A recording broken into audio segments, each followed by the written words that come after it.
Welcome to Rediscovering Childhood, a podcast for teachers, parents, and education leaders who believe childhood should be protected, respected, and truly understood. I'm your host, Mireia Lopez, founder of Discovery Playtime, educator, and passionate advocate for play, creativity, emotional well-being, and connection. Each episode brings you thought-provoking conversations with inspiring guests from Ireland and around the world, exploring childhood, education, parenting, behaviour, emotional development, creativity, neurodiversity, and the future of learning. This podcast is here to challenge outdated thinking, spark reflection, and help us create a world where children don't just achieve, but truly thrive, while making sure we have fun along the way. What if the child who struggles to engage in school, lacks confidence, or constantly doubts themselves is simply waiting for someone to help them discover what they're capable of? In today's episode, we're exploring the life-changing impact of confidence, belonging, and finding your strengths.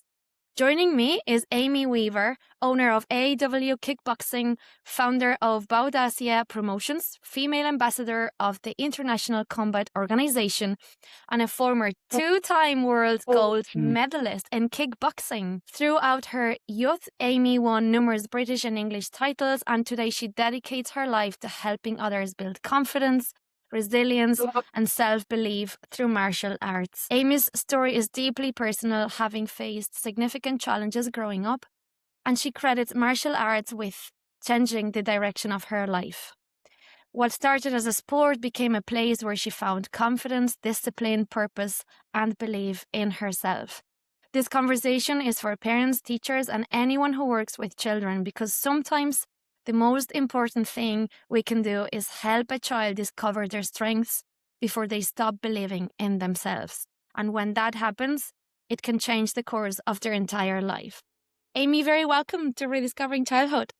Hello, you okay? How are you? I'm really excited to learn your story a little bit more, because I met Amie at Danielle Serpico's conference, and she absolutely blew my mind how strong and resilient and how much she's learned from all of her experiences in life, and her passion for now helping others overcome challenges and just bring that inner essence that we all have inside us and just bring it into the outside and help us thrive through who we really are. So I'd like to know more about your story. I've heard you say a few times martial arts saved your life. What does that really mean to you? So I've been training since I was 14 years of age. I'm 37 now, so that's a long time ago. There's been many challenges that I've had to face from childhood leading up to even now. And martial arts, I believe, has saved me in so many ways with my mindset, even in a physical way where I've had to defend myself. It brings a whole sense of confidence, gives you a focus, and it helps you with your mindset, with your well-being. And yeah, like I said, it's helped me many, many times, even in a self-defense situation. How did you discover martial arts, and were you in school? I have two kids myself, and I think after school activities are so important. Whatever it is, from art to hiking to scouts to martial arts to sports to soccer, I think it's so important to have another group of friends and an outlet and somewhere where you can thrive and develop skills that you wouldn't develop in school and have a different space. How did you discover that martial arts was for you? So everything you said there is 100% correct. I started martial arts just because my dad got me into it because he said I needed a little bit of discipline. So as a child growing up, I always felt I was different to everybody else, compared to my cousins and friends. I was very, I shouted out a lot. I couldn't keep still. I was very, very hyperactive, bit mischievous, saying things that I shouldn't, being told, stop, sit down, shush, stop, don't say that, don't do this, don't do that. And it was like, I don't know, I always used to feel like I had like a little angel and a little devil on one side, right? And it was basically like thoughts in my head to tell me not to do it. No, go on, do it. Not to do it. Go on, no, do it. And it was very, very confusing for me. I didn't understand that. And like I said, I used to get into a little bit of trouble here and there. And my dad was just like, right, I've had enough now. we need to get you into doing something. So he put me in a martial arts class, which was not far from my house where I lived with my parents. And my first ever lesson that I went to, it was like, oh my God, this is amazing. Like, I can punch and I can kick and I'm not going to get in trouble. Like, this is fantastic. And the energy of the class, it was unreal. And it was something that I was addicted to from day one. I was addicted to. You spoke there about you used the word discipline. What does discipline mean to you? So discipline can mean quite a lot of things, can't it? But for me, the way my dad wanted me to get discipline, so to speak, was just to behave, really. And I know there's a lot of parents out there that see their children as maybe a little bit disruptive, very, very hyperactive, exactly the same when I was a child. And they want them to have a little bit more control of themselves. And I think when parents bring their children to martial arts, it's to help them stay focused. It's help them to listen. It's help them to understand rules and there's boundaries and you can't always get what you want and you have to be patient. Discipline can mean a whole range of things. It's really linked to self-control, isn't it? And that's such an important skill to have. Yeah, definitely, 100%. And I always say that all behavior is communication. And when you speak about your behavior or you felt different than your cousins or family or friends, that you were maybe a bit louder or more expressive, do you think you were actually trying to communicate something deeper? Yeah, at times. I think the way I felt was everything that I sort of did, I just felt like I wasn't good enough. And I had a lot of self-doubt. So, and with myself, and I know for a fact I've got children who come to my gym who also have ADHD, they can be a bit of a joker. They can be loud. They're trying to hide something because maybe they feel a little bit embarrassed.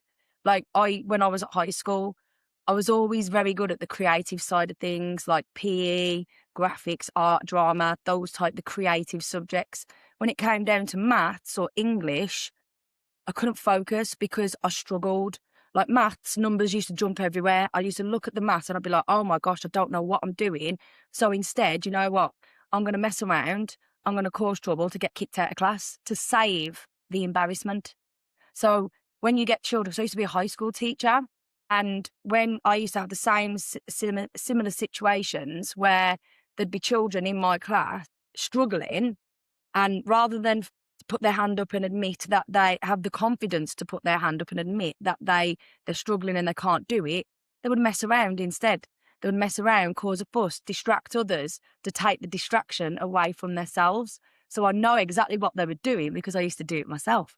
So it's, I think, as a teacher, it's understanding what's actually going on in that child. Is that child just being naughty, or is that child got something going on that they're trying to hide, and this is why they're acting in a certain way? Yeah, and I suppose then the teacher has two options. One, turn it into a power battle and see who has more control and who is winning here. And then it's an ego. The ego is taking over because teacher wants the child to do what they're saying or what they're expecting them to do. But then the child is still trying to communicate some things. And you mentioned as well feeling not good enough. That's the root cause of that behavior. Yeah. Do you think you know now you are good enough? And how did you get there? It's took me a very, very long time to actually believe in myself. And it's took a lot of different types of work. I've had life coaches. We spoke about Danielle. She was brilliant. Like, she helped me so much. Like I said, different coaches I've had for martial arts, different business coaches, meditation. I lost my dad 4 years ago, and it was very, very hard times. It was during COVID as well. So I was trying to keep my business running and trying to take care of my dad. And it was very, very, very hard. So when my dad died, I needed something to keep my mind focused. I needed something to release that energy. So, for example, like meditation, yoga, I would never ever have thought a couple of years ago I would have ever done yoga, because for me, yoga was very calm. It's a very calming type of fitness. Now, martial arts, it's very aggressive and it's very high energy and whatever else. And I had to find that balance, and doing different things like yoga and martial arts it helped me keep that balance. It helped my mind. Like if I wanted to be energetic and have that dopamine rush there, but then if I needed to stay calm and stop thinking, overthinking, that's where the other side came into it as well. And you went from kickboxing to winning gold medals. Yeah, that was a long time ago. With my martial arts, with the fighting side, because everybody trains martial arts for a different reason. Some people want to come just for a hobby, self-defense, confidence, control. Some people want to fight. I knew from a very, very early age I just wanted to fight. That's all I wanted to do. I wanted to win medals. I wanted to get in the ring. I wanted to get on the mat. I loved that side of things. Watching Karate Kid, Kickboxer when I was younger. That's what I wanted to do. Now, with that gave me like a focus. It gave me a goal. Like I just wanted to succeed. I wanted to do it because I actually found something that I was good at. Being put down by teachers and different people, making you feel like you're not good enough. When you actually find something that you're going to succeed in, it is. It's a dopamine hit. And then when people are telling you, let's face it, we all like to be told that we're doing something really well, but then we also have to know how to control it when we're told we're not doing so well. But when you're constantly feeling like you're being told, oh, that's really good, but, I just felt like growing up, I had lots of support from my parents, especially my dad, but then there was always a but. So I'll say, right, do you believe that you are good? And they'll look at me and they'll go, yes. Sometimes they say no. I say, well, I believe in you. Look at all the training that you've done. Look at all the hard work that you've put in. It's like, it's very much, while you're in that corner, it's mindset training. It's just that tiny little bit of having somebody believe in you and knowing that I'm there with them. They're in that ring on their own with that person who they're fighting. But then myself, and if I've got another coach with me, we've got your back. We're there. We're there with you. You're not on your own, because that's what can happen sometimes when you feel you're like you're on your own, you become weak. Do you understand what I mean? Like you can feel weak. So knowing that you've got that support network behind you, it's a massive thing, massive. That's amazing. And if you think about other areas of life then outside of martial arts, there's so much learning there. The self-belief, the confidence, the motivation, all of these skills, all this learning then transfers. It doesn't just stay in martial arts. You can then transfer what you're learning and all those skills into other areas of life. So where do you think has impacted you the most, everything you've learned and developed through martial arts? Obviously, when I've said about how martial arts has saved me not just through a self-defense, but it's helped me massively with my career. So when I was 16, I knew from that day when I started coaching, I was coaching the little kids, and I knew that I wanted my own gym. I was like, this is what I want. I want my own gym. So it's been my dream, and I'm living my dream, which is like the most amazing feeling to be able to work. I don't even class it as work, really. I always say I'm going to teach. I never say I'm going to work. But to do what you love, what you're passionate about for a living, I just feel very blessed to do that.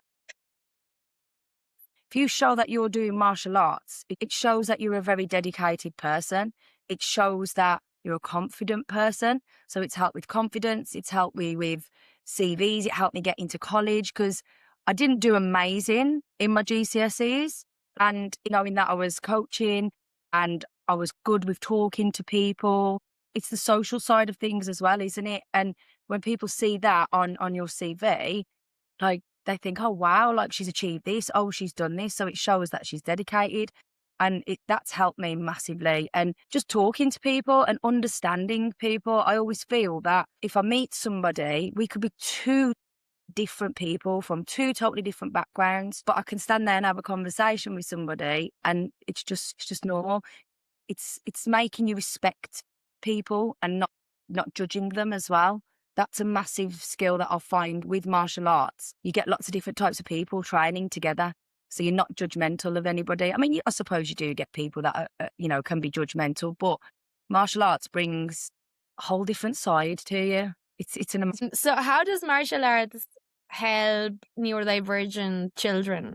Like I say, it gives them a release. I've got children in my gym with lots of different medical conditions. It's their sense of release. They know that the way I used to see it, I can punch and kick and I'm not going to get into trouble. That's the way I used to see it. That's exactly the way I used to see it when I was younger. I can punch things, let my aggression out, because a lot of children and adults who've got ADHD, autism, sometimes we lose control of ourselves and some can become quite violent and some can be quite aggressive.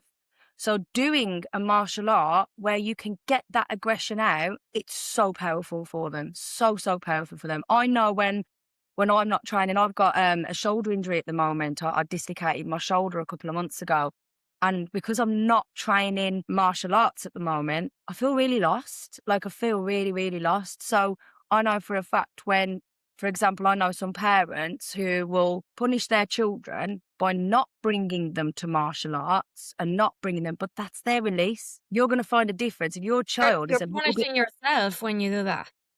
Gosh, massively, yeah. It's like, because some teachers, they would be really against martial arts and punching and kicking and fighting, because some people see it as it can make them worse. Over time, that child is going to be a lot more controlled within their body and with their mind. For example, when I've got my younger children, we sit on the mat, we have a mat chat at the beginning of the lesson, asking them how they are, how's school been, anything. I like to find out a little, just dig a little bit just to see what the children are feeling and what experiences they've had that day or that week.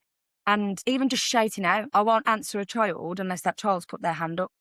Even that's just a little bit of discipline, waiting your turn, being patient. So like we say, it's not just coming in and punching and kicking. We're teaching them so many different skills that they can take to school and that they can take and use back home as well. Yeah, absolutely. And I really like what you said there about not taking them as a punishment.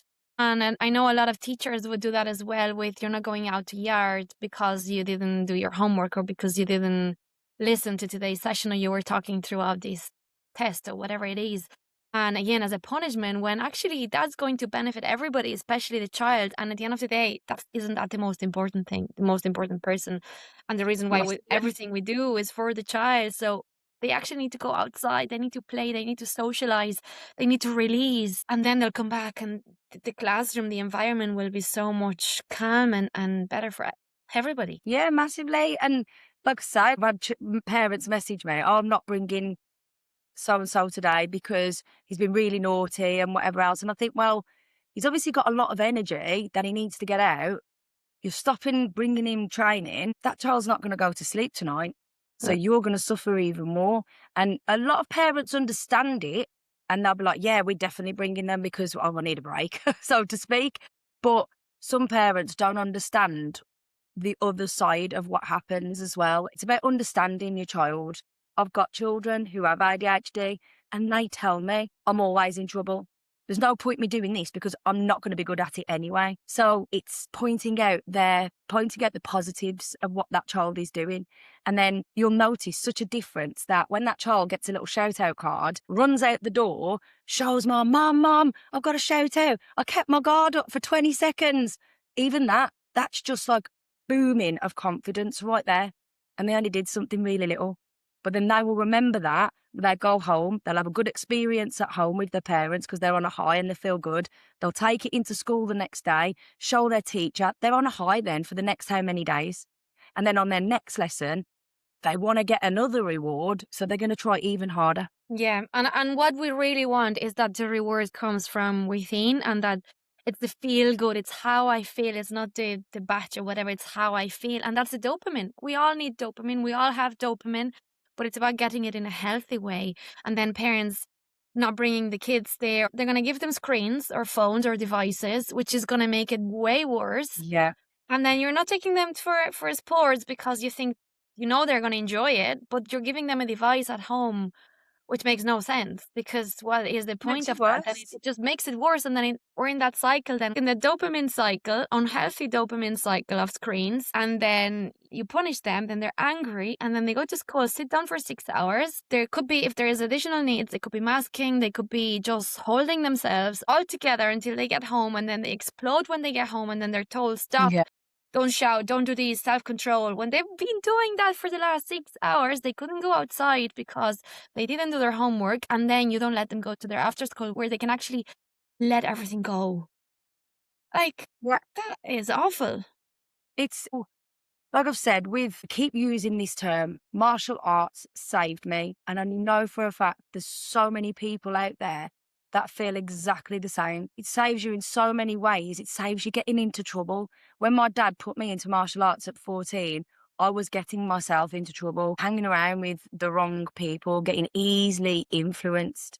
And it's the fact that doing something like martial arts or boxing, any type of combat sport, because you are releasing in a way that you wouldn't normally release. Like, you wouldn't stand in the middle of your class in maths and start punching out and kicking out. But then if you can go somewhere and do that and you know you're not going to get into trouble, it's even better. Absolutely. Did you ever have a teacher in school that you felt more connected with, that maybe they understood your needs a little bit more, that they really believed in you? And what did they do to show you that? And if they didn't, what would you wish you have heard from teachers that would have empowered you? So in my school, in high school, there were some very good teachers. There were some teachers who didn't understand how to work with children who've got, even children who've got just ADHD and autism, children that have got things going on at home, children that are being neglected, children that are being abused. There were some teachers that just didn't understand what was going on with that child. They go to work, they teach, they go home. And that's how some teachers think. Not all teachers. There are some fantastic teachers out there. But I always remember a teacher, my maths teacher. Like I say, I couldn't deal with maths. Maths for me, it freaks me out, overwhelms me. I'm a lot better now because obviously I've got business and I've learned how to do accounts. I'm about to do lots of different courses to help me with different things. But at the time, that teacher could not understand why I wasn't getting it properly. And he embarrassed me in front of the class. And I just lost control. I lost control.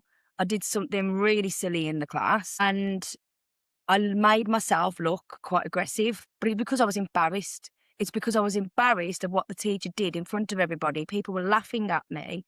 So my next thing would be, right, that's it, I've lost control. I saw red, when you say I see red. And I did, and I got myself kicked out of that class. I got myself put on report. And for me, that was like, I would never do that. I would never, act in that way in the middle of a class. But you embarrassed me that much and you didn't understand where I was coming from. But the thing about it, that teacher did say to me, "Oh, Amie, you'll never amount to anything. You'll never do this. You'll never do that because you don't listen. You don't do this. You don't do that." Literally, when I was, 25, I went back to my school as a supply teacher, saw that teacher there and asked, I was like, "Sir, do you remember me?" And he was like, "Oh, you look familiar." I was like, "Amie Weaver, bright ginger hair." And he was like, "Oh my gosh." He goes, "How are you? How are you?" And I was like, "Yeah, I'm great. Yeah, and what are you doing with yourself, Amie?" And I was like, "Yeah, well, I'm a world champion now. I'm doing this. I'm a supply teacher. I'm teaching martial arts." And he was just sort of like shocked. But because he said, "Oh, well done, fair play," that hit me because I was like, yes, I've got his approval now. Do you know what I mean? And even though I didn't need his approval at that time, it was like, I just felt really good. I felt really positive about myself just because I knew that when you get people telling you that you can't do something, to overcome that and prove them wrong, it's the best feeling in the world. Absolutely. I was just going to say that sometimes we're motivated to do things by our own purpose and need. Sometimes we're just motivated to do things to prove someone wrong. And that's It's true. okay. Yeah, absolutely. But I think the main thing with that, it's proving yourself that you can do it. It's proving it to yourself that you can do it. Like I've been saying for years, I want to fight again. I want to fight again. I've had so many injuries that have stopped me training, knee operations, shoulder dislocations, issues with my back and different things. So there's always been something that has stopped me getting into the ring, but I've got to do it for myself. I'm not doing it to prove to anybody else. I've got to do it for myself because the last time I went in the ring, I was 21 and I wasn't in a very good situation back then. I'd met somebody, very abusive relationship, and so I was being bullied in a way. That's what abuse is. You're being bullied. I was vulnerable. Obviously, different things from childhood led into that and whatnot. And I lost all my confidence. I was having it at home, and then towards the end of my martial arts journey with the first kickboxing club that I was with, I felt like I was being bullied there as well. So I had it in two areas that was supposed to be my safe place. I was being bullied in both and I didn't know what to do. And I lost myself so much that I couldn't fight anymore. I didn't have the confidence to get in the ring. I'd be training, I'd be sparring, and I'd be coming out crying and making excuses not to fight, not to spar, just because I was so scared, because I was getting physical abuse at home and getting emotional abuse at the gym from somebody who I trusted so much. I lost everything. And it takes you such a long time to get back. It takes a lot of strength to get back into something like that when you've completely lost all of your confidence. And this is what I mean, doing martial arts, even in that sense, saved me again, just because it gave me the confidence to actually get back into teaching, do a little bit of training, build myself in gradually. And like now, the people that I've got around me, the support network that I've got, I've got different gyms that I'm friends with the owners and whatever, and the ICO, they're fantastic. And it really makes a difference when you've got those people supporting you and helping you. Like I say, I'm 38 soon, and it's been a roller coaster like this. Being a female in a male dominated sport, it's been really hard. So the realistic things that I've been through, the hard things that I've been through, I can advise my teenagers when I know that I used to do that. So I'd be like, right, if you do this, look what's going to happen. And because of my experiences, good and bad, the journey that I've gone through, I feel that I can help so many people in lots of ways. Even my ladies who come to the gym, there's been ladies who've faced similar situations what I've had to with abuse, and just to sit there and talk to them and, just giving that little bit of extra time after class or whatnot, they feel like they're not on their own. And this is why I say martial arts is like the most amazing thing you can do, because it helps so many people, especially children. Yes, our future. Yeah, that's so incredible. That's so incredible when you get to use your own challenges and experiences and learning from life to help others as well. And that empowers you, empowers others. You mentioned you had a little angel telling you, "Oh, do these, do the good things," and then the other one telling you, don't do that. Do these. It's more Yeah. fun. It's more, it's like being that voice and proving and reminding them how the potential that they have and that they've done it before, and you believe in them and they can do it again. And using your life challenges to then support others. That's absolutely amazing. It's not staying in that victim mode of that happened to me and poor me, and it's like, no, I've done this, and getting through everything you went through when you're being bullied physically and mentally, and still be able to be bigger than your life experiences, and then you say, no, that's not who I am. I am much better than this, and I can do more, and I can do better, and I can be happy, and I'm going to do it. Yeah. And It makes you again, as you stronger, said, doesn't it? you're not just proving the world wrong, you're proving yourself right. And I think that is the most amazing thing. It's you know what, it's so hard, because it's like when I did my first public speaking in Ireland at the beginning of the year, I was so nervous. And the reason why I was so nervous, even though I speak in front of people every day, because I can stand there and teach martial arts, and that's my comfort zone. I'm good.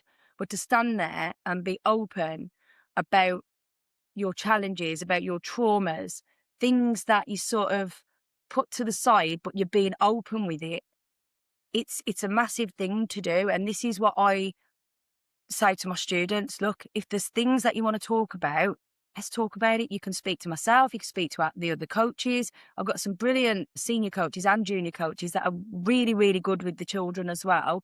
And they can just go and talk to them if something's happened, because we have to look at that as a safeguarding thing as well, where, we don't know what goes on at home in different households, and we need to make sure these children are safe. And some children do not get the support that they need from home, and they don't get the support that they need from schools. So it's our job to make them feel good. It's our job to make them run out of that gym on a high, going, Mom, I got a shout out card. I've got this, I've got that. That's our job. And I remember somebody said to me once, oh, you're a people pleaser, you are. That's because it's with ADHD, you sort of you feel like you have to please people to feel valued. To As I've avoid got rejection. Yeah, that's it. That's it. And as I've got older, for me, it's like, you know what? I do people please, but because I like to see people doing well. I thrive off seeing people achieving and doing well. And if I've had a small part in that to help that child or adult, whoever, become something amazing, that's an amazing feeling. That's an Mm. amazing feeling. Like standing there watching your students getting their hand raised high when they've won a fight, and the excitement and the tears that you can see in their face. You feel it with them. You feel it with them. I'm getting goosebumps right now. That's incredible. It's an amazing feeling. It's such and when I've got things going on in my own life, genuinely, I go to the gym and I teach and everything gets forgotten about. I could walk into my gym, something's happened, so to speak, and I could have been sitting in my car crying. 5 minutes later, I'm in the gym, I'm seeing the kids, I'm seeing their faces, how happy they are to see you, and they want to do all these activities with you, and they want to show you what they've done at school. They bring pictures in, they do this. That is an amazing feeling. And then suddenly their energy reflects onto you. It's in our gym, it's about energies. And I always say this to my junior coaches: your energy is going to reflect onto that child. So no matter what has happened at school, this is where you've got to, we call it, you put your mask on. You put your mask on, you're a superhero now. All right. Those kids think that you are superheroes. And that's how we teach. If your energy is low, your children are going to I feel love low. And if you're high and you're bubbly and bit bonkers, we're a bit bonkers in our gym and I love it, that child is going to reflect on that as well. So I always say to my students, make sure every single student that leaves this gym walks out with a smile. And sometimes you get children who probably don't get picked for a shout out card, or they don't get a sticker or whatever, because we can't give stickers out and rewards out every single time for every single student. It doesn't work that way. But no matter what, if that child is feeling upset, my junior coaches, my senior coaches, myself, will take them to the side and we'll speak to them before they go to make sure they feel reassured. And then we'll say, right, what have you got to do then next lesson to try and get a shout out card? What have you got to try and do? So they're leaving the gym knowing, right, next lesson, I've got to do this. And then 9 times out of 10, they come into the next lesson, they try that little bit harder, they get a sticker, they get a shout out card. So even if you don't get rewarded on the day, still learning a lesson because you want to impress your coach on the next lesson, and you're going to get a reward if you try hard. So there's always lessons, always. Absolutely. But even the fact, even I can see that in the classroom as well, with kids that are more shy or quiet. It's just in noticing them. They might Yeah, have the one that wins everything, but if you do eye contact or you give them a thumbs up, the child that's in the corner, I see you, I hear you, I see what you're doing, I value your effort, I see you're here today. That's massive. And it just takes a thumbs up. It just takes a little bit of connection. It changes everything for that child. massively. And you Massively. might and all we want is to feel that we belong and that they can see us, they can appreciate. We all That's it. want that. I think as well, you know what it is? I think it's just reminders for teachers, for coaches, for parents. Like, I don't have children. I've got all my children at the gym. They're my children. They're my babies. But I can imagine how hard it is being a parent. But then at the same time, it's like if that child has had a bad day at school and then they're coming home and acting in a certain way and then they're getting in trouble at home, that child's day has been ruined. So just like a little tap on the head, just to like, well done, you've done really well in that. Like you say, thumbs up. We have something in our gym called the confidence circle, and normally in class at the start of the lesson, you get into lines, you bow to show respect, and then at the end of the lesson, you bow and then you leave the mat. Now we've started doing something called the confidence circle. So at the end of the lesson, we get all the students in a big massive circle. And we get them standing next to their coach who's been working with them in their groups. And I'll say, right then, so for example, I'll use one of my coaches, Ilya. Ilya, who's been doing really, really well in your class? And even if it's not the child who's the most confident, he'll pick, I'm just going to say a name, little Tommy, for example. Tommy, go into the centre and show everybody your fast punches. Sometimes that child looks and thinks, me, did I do that well today? If that child is low in confidence, they're not going to think they're going to get picked to go in the middle. Mhm. But even if they feel that low in confidence that they can't go into the middle on their own, that junior coach will go in with them. And they'll be like, right, come on, let's go. And we take videos, we take pictures, and then obviously we give little rewards out. But for a child who would cry every single lesson to come into the gym because they'd feel so scared and overwhelmed, for that child now to jump into the middle of a confidence circle with about 40 kids standing around you, just showing a punch or a kick, that's massive. And then something like that energy, they'll take that into school. And the next thing you know, you start seeing them doing well in school. So it has a massive knock-on effect just by giving the correct praise at the correct time. And like you say, not forgetting about them, because some children get forgotten about. Some children get lost in the system. And this is where something like martial arts makes them forget that they're not lost. Whatever's happened at school doesn't matter. You're in the gym for an hour, show me your skills, show me how amazing you are. That's amazing. I love that. It's just life-changing. It's absolutely, and it's like teachers, parents, we're always going to have to bring them to Disneyland, Paris. I have to bring them to these. I have to spend all this money. I'm like, and all it takes is, come on, show me how amazing you are. It's a conversation. Yeah. It's the things that they need the most cost no money. It's so true. It's so true.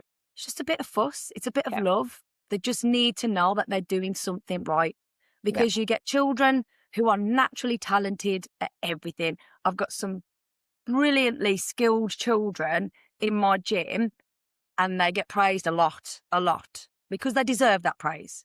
But then you get the children who find it a little bit more difficult, and maybe it's not their natural talent, but you can still grow into that as long as that child is feeling good about themselves when they walk out. Because you get a lot of people who compare themselves. Let's face it, everybody compares themselves to someone at some point.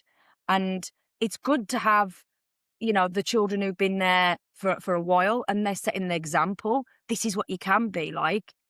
But then some children in their head straight away, I'm never going to be like that. I'm never going to be like that. So we'll say to them, so, okay, so that child can do a jumping spinny kick. Show me what you can do. They can do that. What can you do? And that thing that they're good at, even if it's just doing 2 straight punches, if they can do it well and they can keep their guard up by doing it, that's a massive achievement for them. Massive. Yeah. A coach I had once told me, I think it's really relevant with this, instead of comparing yourself with someone else, which is good if it's in a positive way of, okay, if they can do it, so can I, compare yourself with an older version of yourself. Look at where Yes, you we must. were Yeah. 5 months ago and look at where you are now. I know you can still achieve more. We always can, but look at the progress. Yeah. That's the most powerful thing you can do. It's reminding them of that. Like, for example, like I said about, I had a little girl and she used to come in crying she was the youngest in the class. She was just gone 4, and she'd come in and she'd be crying all the time because she'd just finished school. Sometimes our little ones will fall asleep in the car, and then by the time the parents get them out the car, they're a bit sleepy, they're a bit tired. So what we do, we have certain junior coaches and to come into the gym, and they'll sit on the side with them for a little bit, just to wake them up a little bit, just to give them that little bit of fuss, a little bit of attention. And like I said, this one little girl, she used to come in crying all the time. And then literally 2 weeks ago, I took a picture of her to send to her mom to say, right, she came in crying, because I think mom was a bit worried that she's too young and maybe pull her out. And I thought, well, I'm not losing this child because she's so good, but mom only sees her crying when she comes in, because I don't have parents stay in my gym and watch, because I find that it's a very big distraction. And then you get parents talking to each other, and then if one's doing better than the other, there can be jealousy and all of that. So I just don't have the parents there. It's less hassle for us. So we always put a lot of stuff on social media. We send pictures, videos. We've got something in our gym called the Community Hub, which is like our own private little social media platform where we can post videos and stuff, where we can even go live in it, where the parents can see what they're doing. So anyway, I took a picture of this little girl doing a stretch. She's the smallest in the class, cries every time, but she managed somehow, we don't know how she did it, she just had the courage to do it, and she did stretch in front of everybody. Wow. She was very quiet when she was talking, but just to stand in front of a class at the very front and do a little stretch in front of everybody. That's massive. That is huge.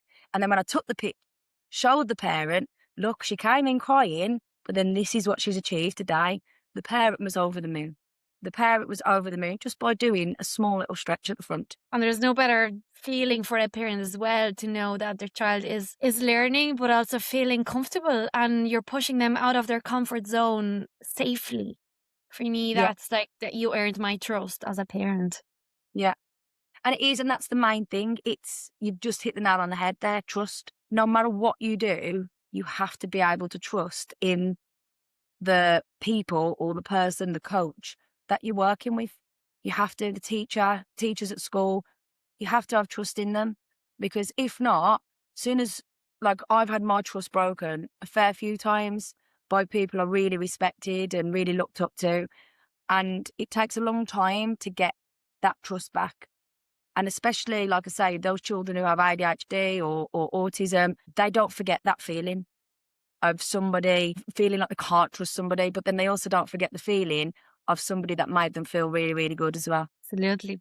So if for any teachers listening, if there was one thing they can do to really empower the children in their classroom, especially those who don't feel seen, or those who want to really feel seen, what would that be? Just not to forget them. Like, you get some children who sit in the shadows, and those children often, they get lost in the system.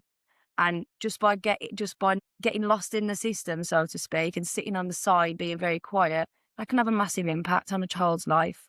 So it's just being patient and being understanding. You don't know what that child's faced in the morning.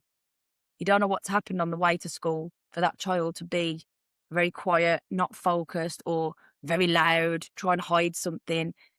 You don't know. I always say, everybody's got a story. You never know what that person's been through. There's a reason why that person is acting in that way. And I think it's just being understanding. And it's never personal, knowing it's never personal. It's never about the teacher. Yeah, They're well, doing that's this it. because they don't like me, or because it's the story that they bring with them in the morning. That's it. It's just giving them that tiny little bit of extra attention. It doesn't cost lots of time or money, just to give a little tiny bit more of attention and a little bit more love, just so that person feels wanted and knowing that they're doing something right. Incredible. So, Amie, thank you so much. It's been so, honestly, so inspiring, because I think if more teachers take on everything you've shared, the world will be a much better place, because the impact can be absolutely huge. It is. So It's powerful, thank isn't you it? for It's that. powerful. No, you're welcome. Thank you for having me. Thank you. So if anyone wants to know more, get in touch with you, where can we find you? Okay, so I have an Instagram page. I have two pages, one for Boadicea, which is a very female empowerment page, and I've got my kickboxing page, which is AW Kickboxing Team. And we can put a link underneath. Yeah, we will. Yeah. Yeah, anybody who just, I don't know, needs a bit of a chat, like anything to do with children, anything to do with female empowerment, any females who are struggling, anyone who's got ADHD, because having ADHD in your 30s and finding out you've got ADHD in your 30s, it's a big thing. So yeah, anybody who wants to chat, reach out. I'm here. Thank you so much, and best of luck with everything. Thank you very much. Thank you. Thank you so much for joining us for another episode of Rediscovering Childhood. If today's conversation made you pause, reflect, or rethink something about childhood education, parenting, or the way we support children, I'd love if you could help us continue spreading these important conversations. You can support the podcast by following or subscribing, leaving a review, sharing this episode with a friend, colleague, parent, or teacher, or even posting your biggest takeaway on social media and tagging us Rediscovering Childhood. Every share helps more people rediscover what children truly need to thrive, and together we can create a better future for the next generation. See you next week for another meaningful conversation.